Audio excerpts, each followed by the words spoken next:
不是吧？他原来也是两个挨在一起，我哦，真晕倒了。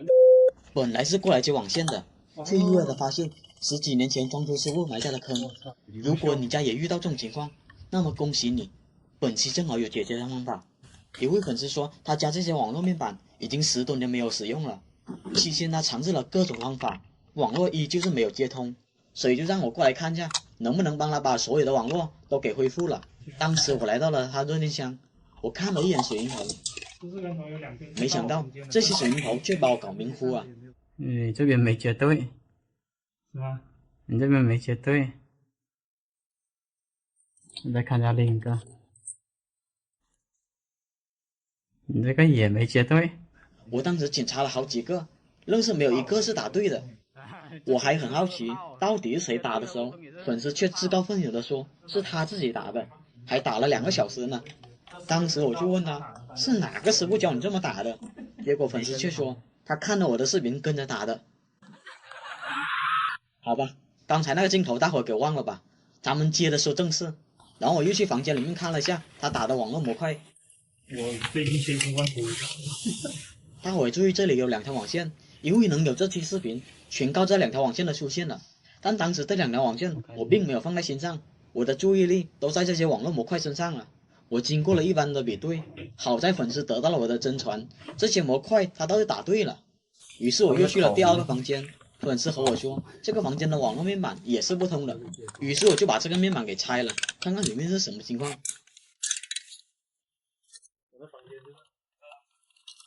哎，这个倒是接了，接了是吧？看看，我看一下，看一下通不通。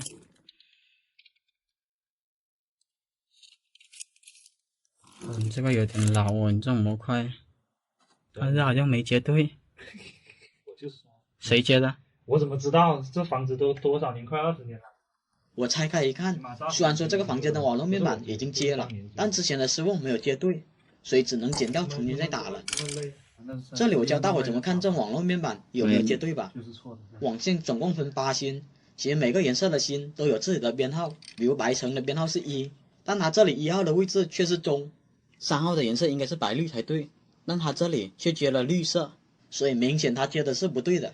这里我重新给它接对后，我又来到了第3个房间，但第3个房间面板一拆开，这就让我不淡定了。这里不但出现2条网线不说，而且2条网线都接到一个面板上。我一看到这种接法，怕不是之前的师傅把弱电当成强电来接了吧？你们是不知道，当时粉丝还觉得之前装修的师傅天地良心啊，给这个房间居然预留了2条网线。哎，我觉得他应该是就是当时装修的时候没有买那种2个口的，他就摆烂，然后把2个线都接到这里了。那时候他还以为这里的网络面板没有买2个口的缘故，所以才这么接的。但是我当时可不是这么想的，我马上去热电箱再核对了下网线的数量。你这边我看到几条线？4还是5啊？这里还是4还是？当时我数来数去，总共也就4条网线呢。就是这就有点不对劲了，为什么3个房间出现了5条网线？当时我就有点不好的预感了，马上拿着行卷仪，先去第2个房间测一下，看一下第2个房间的线有没有通到热电箱。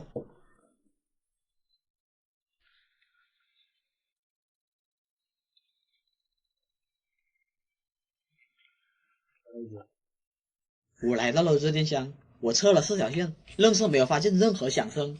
这个时候我就意识到了问题的严重性了。就在那一刻，我已经脑补了10多年前的师傅是怎么个走线法了。接下来我就验证一下我的猜测吧。看看外面有没有？不用看外面了，我知道了，我知道了。来吧，我知道了。它是通到这里的。这么溜！我已经知道了。哇！你为什么要搞这种啊？哦，果然第2个房间的网线就是通到这里的，这下我有种更不好的预感了。大伙还记得我来到第1个房间还有2条网线吗？该不会第3个房间也是没有通到热电箱，而是直接来到第1个房间了吧？我就怕它窜到另一个房间，那就有的玩了。于是我就马上拿水卷仪来测一下。看在这里吗？只有这个口啊，看看。不是吧？他原来也是2个挨在一起，哦。这样的话，这线都不通了，全部都不通了。这样的话，2个房间就废了。这个呢？这个就是去往客厅的了。这个是去往客厅的了。我说他怎么这么良心，接2条线？原来是串联网络。你有交换机不？真是怕啥来啥，还真的被我猜对了。我先说一下这种布线的严重性吧。这样布线的话，就意味着2号和3号房间网络压根就没办法接通了，因为网线不能像电线那样接在一起的。正确的布线应该是每个房间都有独立的网线通到弱电箱，再由弱电箱的路由器统一把数据传输到各个房间才行。但是无奈的是，目前弱电箱只有1条线是通向房间1的，房间2、3是没有任何网线的，所以目前的情况就是无法直接把网络传输到房间2和3。不过好在这种还是有补救的方法的，就是有点丑罢了。那就先在房间1增加一个交换机，先把网络传到这个交换机上。这样做可以理解成插座孔不够用了，自己增加了个插排，然后这个交换机再把网络传到3号房间。这样的话，1号房间和3号房间也可以同时有网络了。接着我们再来到3号房间，那边的交换机已经把网络传过来了，但2号房间也需要网络，所以这里只能再增加一个交换机。当然这里还有一种低成本的做法，就这里直接4芯，另外4芯留给2号房间就行了。但是这样做的话，会导致2个房间只能是摆着网络，粉丝可舍不得他的千兆网络，他宁愿丑一点也要在这里加上交换机。看到这里，很多人是不是很疑惑，我为什么不直接打寻头省事，而是上这个模块？我只能说，客户是上帝，人家要求怎么整咱就怎么整。就这样增加了2个交换机后，1楼3个房间网络终于都通了。但是我好奇的是，路灯墙多出来的3条网线又是干嘛的？当时粉丝和我说，其实2楼也有网络面板，于是我就去了2楼看一下，原以为2楼的情况会好一些，毕竟路灯墙还有3条网线。但是让我没想到的是，2楼的情况和1楼一样糟糕。这个房间的网线也是串到另一个地方的，然后另一个地方又串到了这里，最终再串到弱电箱。没想到之前的师傅这种骚操作，让一个好好的家庭网络愣是凭空多出4个交换机来。他这种布线方式直到10几年后才被人家发现，不知道他这时候还有没有干这行。如果有的话，估计好多业主都要哭了。至于热电箱剩下那2条线，我当时也是找了一遍，甚至我在门外也找了一下，实在是不知道通向哪里的。好了，在这结尾我说一下，小胡已经很长一段时间没有遇到疑难杂症的案例了，每次所到之处基本都是秒修，这些素材压根就拍不成视频，所以下一期依旧是解决家庭网络故障的案例，没什么难度，希望大伙喜欢。一家 4S 店的网络，他们描述是 WiFi 总是不好用，电脑是经常断网，本地的维修师傅也跑了很多次，依然没有解决。他们也陆续更换了很多的新设备， WiFi 网络一样会断，这就激发我的兴趣了，专程跑过来看一看到底是怎么回事。想要解决网络问题，就要来到他们的机房，因为机房是全部网络的源头。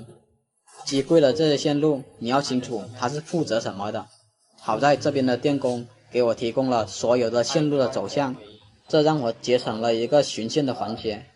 已知全部的网线都是直接汇聚到这边来的，这我就纳闷了。按照道理来说，全部的网线都是独立的，中途没有经过任何其他的设备，他们的网络应该比较稳定才对啊，怎么3天2头的断网？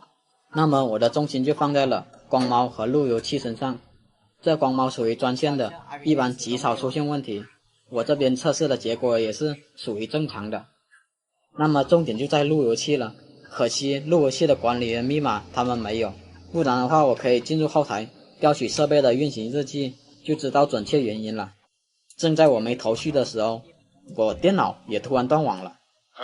哎，那就好办了，我马上查询下我电脑获取的 IP 地址。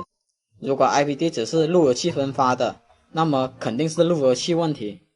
结果一看，居然不是路由器的 IP 地址，是另一个网段的。那我就明白了，我得找到这个100段的地址从哪里发出来的。它是没有个100段的。100段是不是那个认证系统？你知道是在哪里不？哪个认证系统？没有，我先排除一下。我不懂了。他们断网的原因应该和我电脑一样，这个局域网内有2个 DHCP， 获取到1段就可以上网，获取到100段就无法上网。但是怎么找到这个设备呢？这课就简单多了。